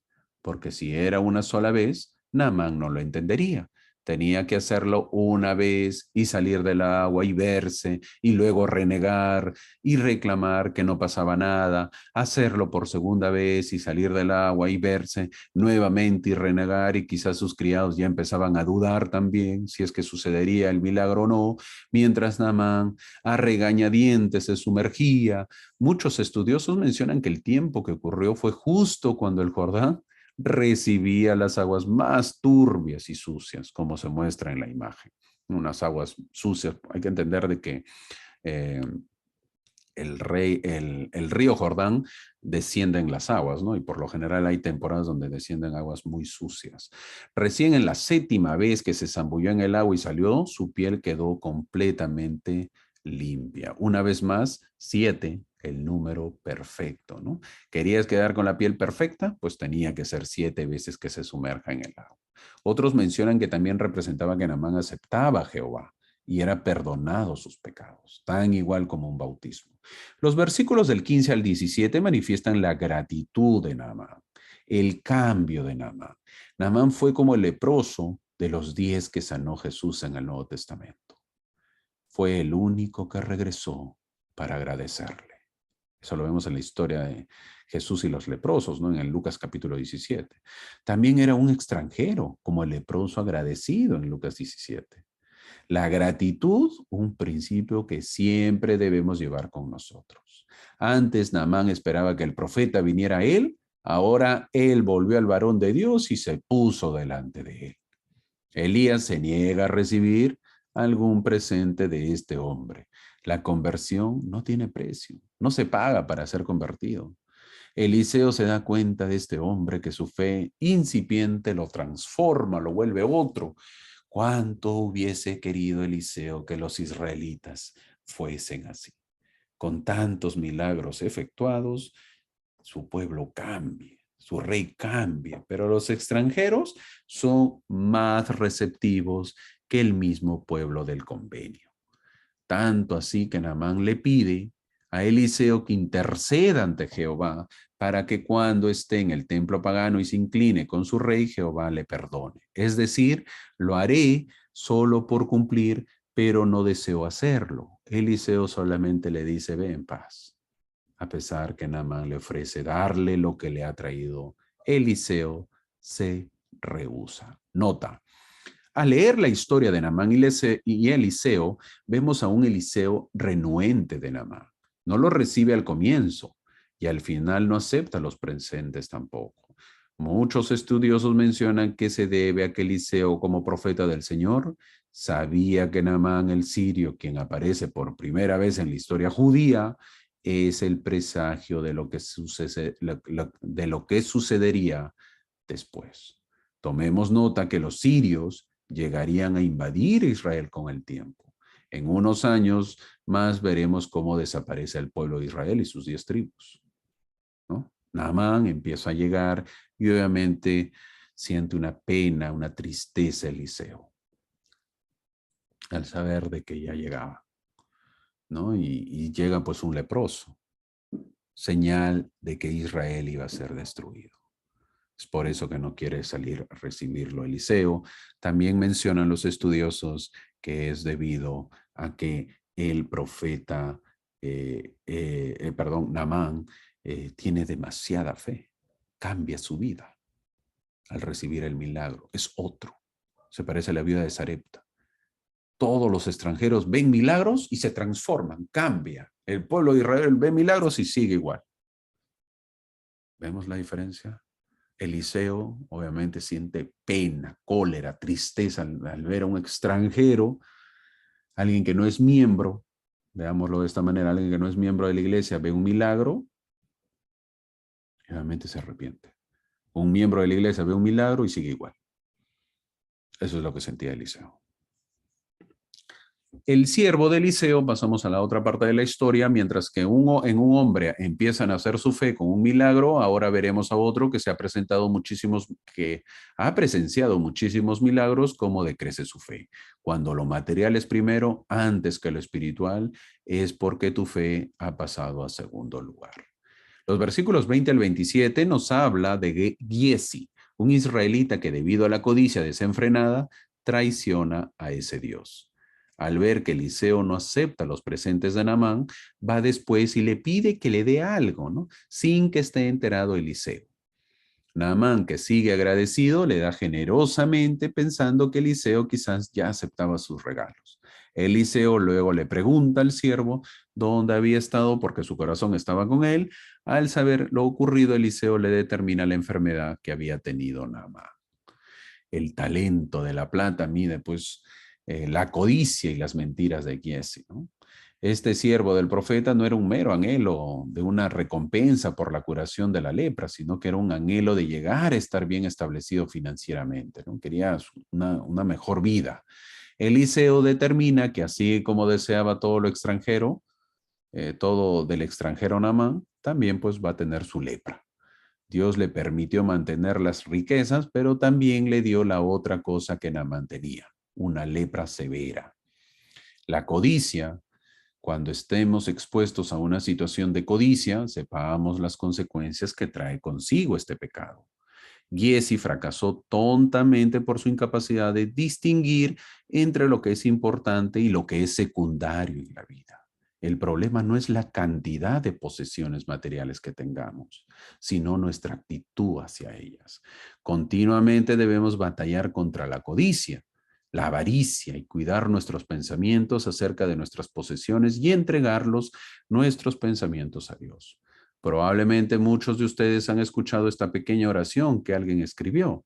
Querido Dios, hasta el momento todo ha marchado bien.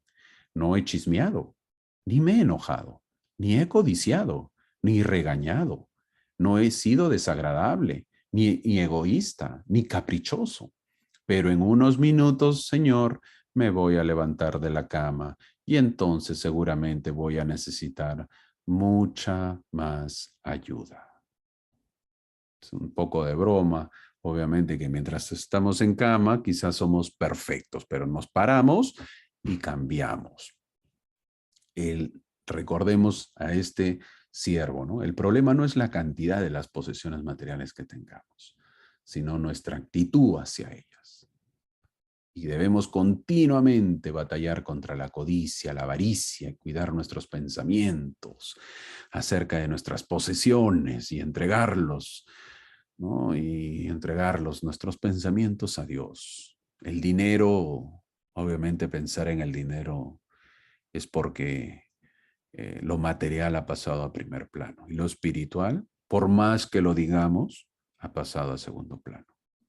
Tenemos que invertir eso. Lo espiritual tiene que estar primero y lo material segundo o tercero o cuarto. Ese es el objetivo. El presidente Brigham Young dijo, el mayor temor que tengo sobre esta gente, hablando de los miembros de la iglesia, es que se hagan ricos en este lugar. Olvidarán a Dios y a su pueblo, se volverán perezosos y se alejarán de la iglesia. Mi mayor temor es que no puedan soportar la Riqueza. El dinero y las cosas materiales están en la mente de casi todos.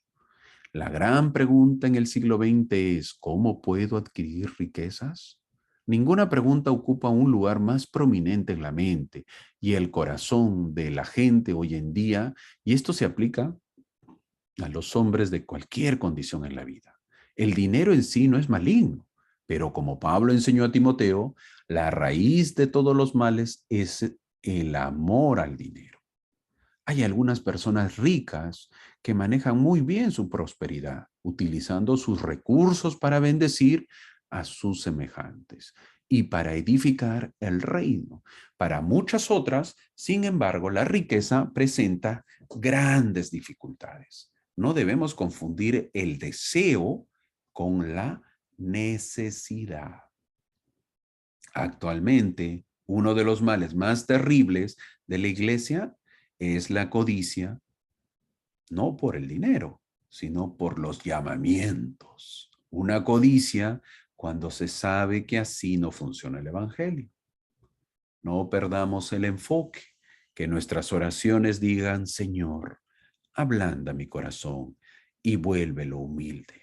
Que las riquezas no sean mi tropiezo y que siempre tenga una mano para servir a los demás. ¿Cómo puedo saber yo que no amo las riquezas?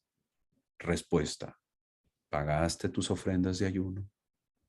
¿Cuándo fue la última vez que ayudaste a tu prójimo? Esa es una respuesta. ¿Pagaste tus ofrendas de ayuno generosas? ¿O sacaste cuentas del último centavito? ¿O lo pagaste generosamente? Porque sabes que ese dinero va para ayudar a los pobres.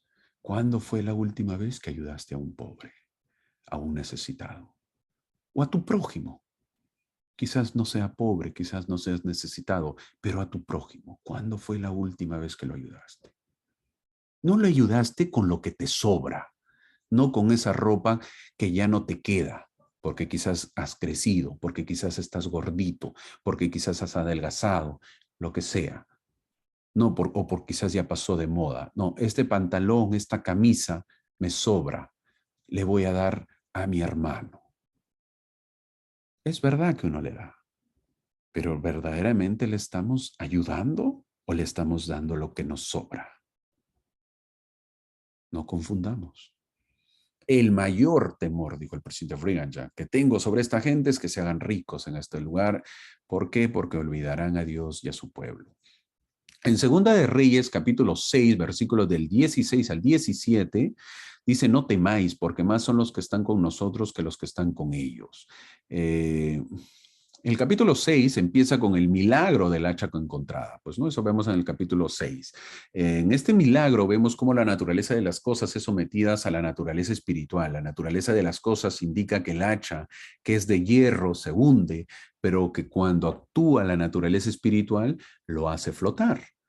La naturaleza de las cosas indica que nosotros, por ejemplo, nos hundimos en el agua. Pero eso no es del todo cierto, porque también flotamos al nadar.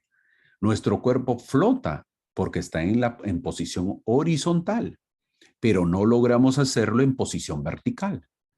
Es el mismo cuerpo, pero en posición vertical no se puede, se hunde. Muchos años después, el Mesías lo hará al caminar sobre las aguas, porque la naturaleza espiritual actúa sobre la naturaleza de las cosas.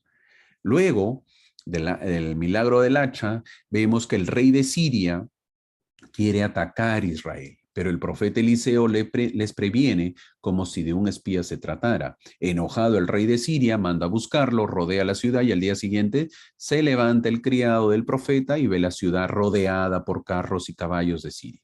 Ante esto, el criado tuvo miedo, porque supo que las posibilidades de escapar son mínimas. Nota, en este capítulo vemos la primera aparición del reino de Siria sobre Israel. Ya no son los filisteos que quedaban al sur, sino los sirios, y estos son los que con el tiempo conquistarían Israel. Por más que el profeta trata de defenderlos, por ahora es el profeta el que los salva, pero el pueblo es ajeno al profeta. Y como consecuencia de ello, el pueblo será dispersado, es decir, separado. El pueblo será dividido. Fin de la nota. En el versículo 16 del capítulo 6 dice, no tengas miedo, porque más son los que están con nosotros que los que están con ellos. Esto parecía increíble para el siervo. Él vio gente de a caballo, los carros y al gran ejército que los rodeaba. No podía ver a nadie más. En el versículo 17, y oró Eliseo para que el siervo pudiera ver. Te ruego, oh Jehová, que abras sus ojos para que vea. Eliseo no pidió para que Dios cambiara algo de la situación. Su única petición fue que su siervo pudiera ver la realidad de la situación. Entonces Jehová abrió los ojos del criado y miró. Dios respondió a la oración de Eliseo. Cuando una persona está cegada a la realidad espiritual, solo Dios puede abrir sus ojos. Dios puede hacerlo a través de las palabras de alguien, pero la obra de abrir los ojos espirituales es obra espiritual y solo le pertenece a Dios. En el versículo 17, aquí que el monte estaba lleno de gente de a caballo, dice, y de carros de fuego alrededor de Eliseo. Cuando sus ojos fueron abiertos, el siervo vio la realidad que no había podido ver antes. Vio que realmente había más con él y Eliseo que los que se habían reunido contra ellos. La fe nunca es la imaginación de cosas irreales, es la comprensión de las cosas que no pueden ser demostradas a los sentidos, pero que son reales. La gente de a caballo y los carros de fuego realmente estaban allí. El ejército invisible de Dios literalmente tenía más poder destructivo que los caballos y los carros de los sirios.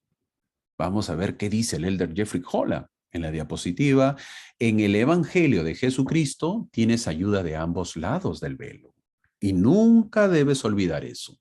Cuando la desilusión y el desánimo golpean, y lo harán, recuerden y nunca olviden que si nuestros ojos pudieran abrirse, veríamos caballos y carros de fuego, hasta donde alcanza la vista cabalgando a una velocidad temeraria para venir en nuestra protección. Siempre estarán allí estos ejércitos del cielo en defensa de la simiente de Abraham. Los versículos de 18 al 23 dice que los sirios son cegados y son guiados a Samaria, los lleva, ¿no? Guía a un ejército ciego, lo guía Eliseo. Los soldados sirios no podían ver al ejército espiritual, pero así como antes pidió que Dios le permitiera ver a su siervo, entonces pidió a Dios que hiriera con ceguera a esta gente. Dios respondió esta oración, así como anteriormente había respondido su oración de darle la visión al siervo.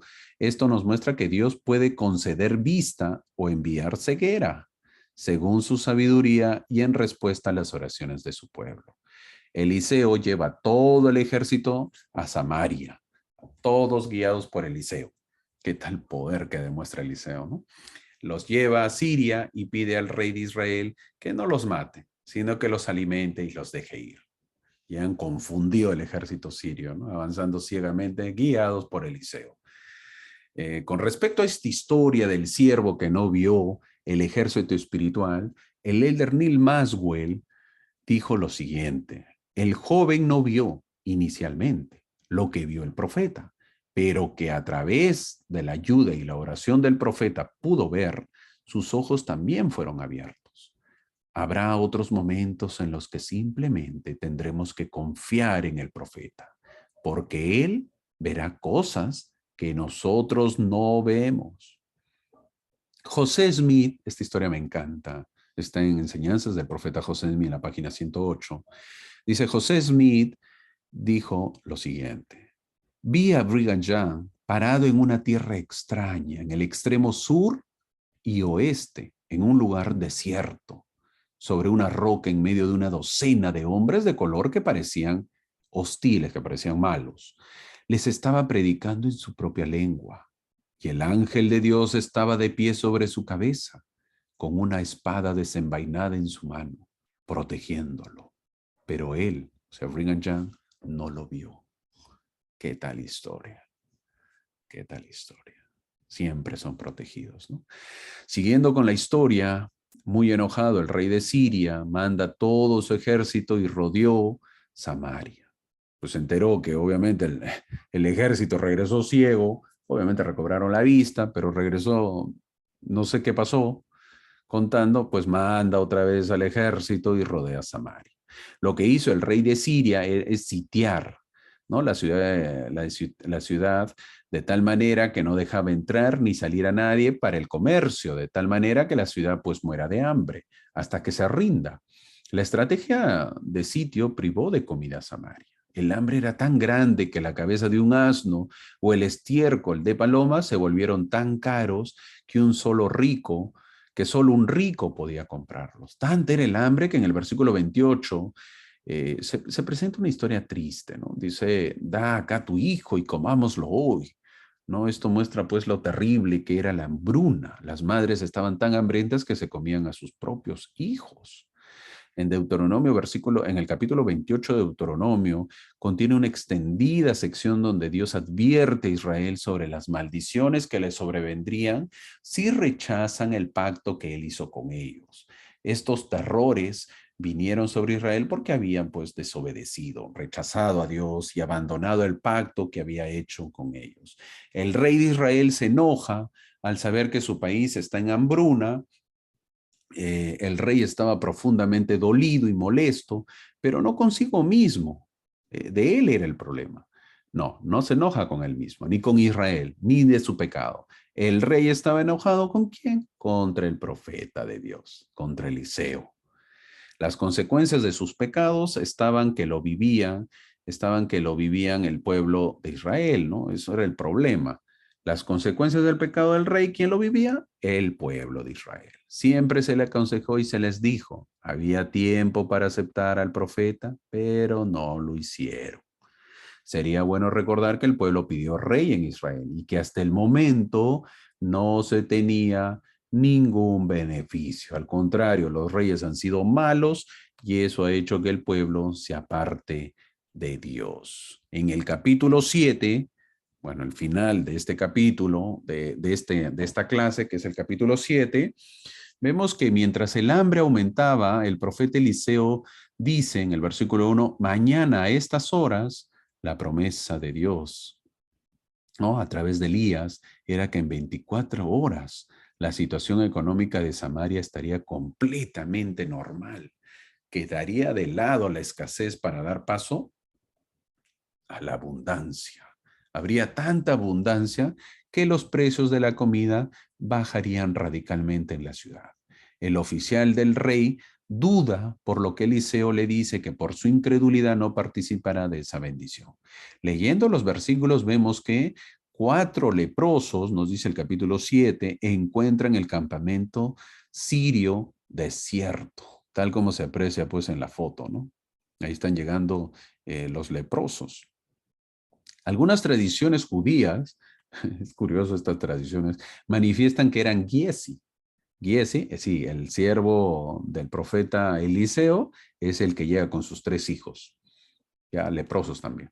Cuando los leprosos fueron al campamento esa mañana con el deseo de poder entregarse al ejército, descubrieron un campamento militar vacío de guerreros y lleno de provisiones. Como Dios provocó que los sirios abandonaran el campamento, ¿cómo lo hizo? Bueno, ¿qué había sucedido en el campamento sirio? Israel estaba indefenso contra el enemigo que lo sitió, pero Dios no lo necesitaba, ¿no? Él atacó al ejército sirio con tan solo provocarles que escucharan el estrépito de un ejército.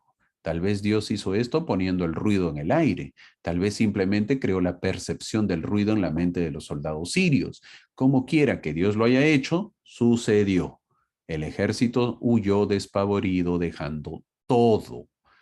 Haber pasado hambre por mucho tiempo y luego encontrar un campamento con todo fue la bendición del cielo. Los leprosos disfrutaron por horas lo sucedido. No podían creer que esto era verdad, pero el Señor había determinado y se cumplió.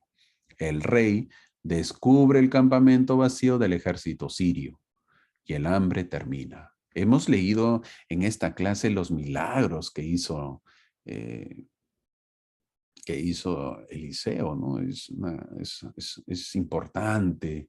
eh, Unos milagros que son tan importantes, grandiosos milagros que hemos leído como lo hizo Moisés con el Mar Rojo, el milagro de los codornices, Josué con el río Jordán, Elías y Eliseo también con el Jordán, y cómo Elías y Eliseo reanimaron a un niño.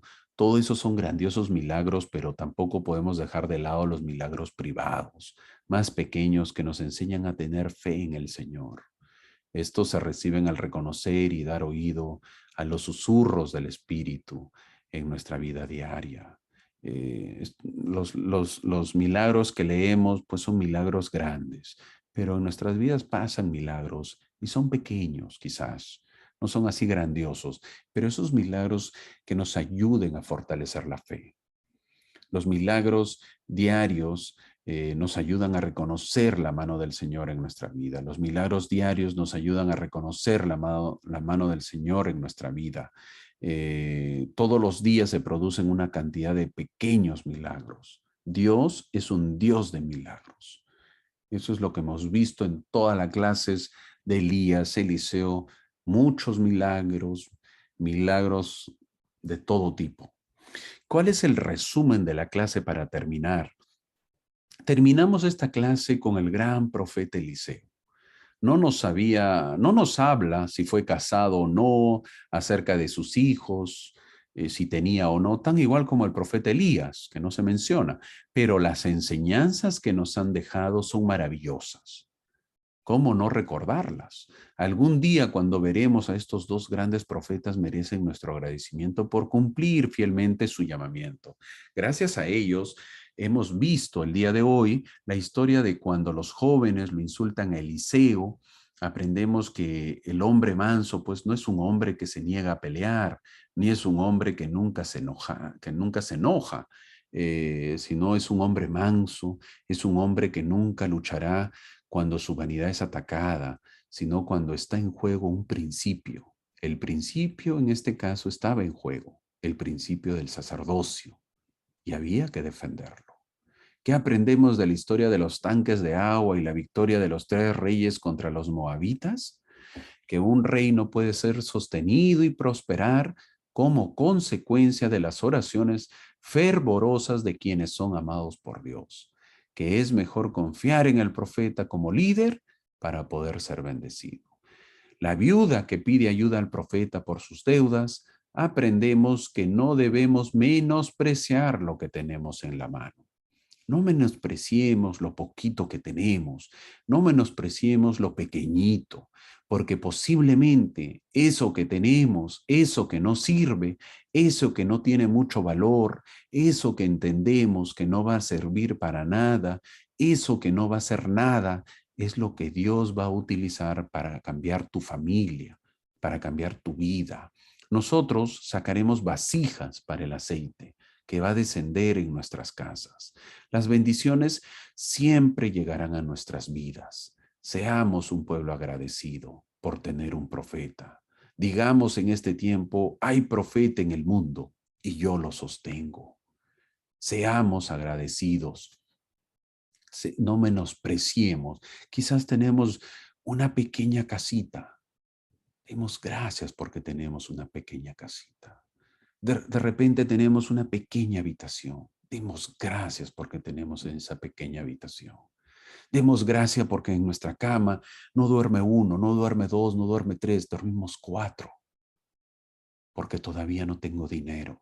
Demos gracias porque tenemos una cama donde dormimos 4. Porque mi carrito es pequeño, está viejito. Demos gracias porque tenemos un carrito pequeño.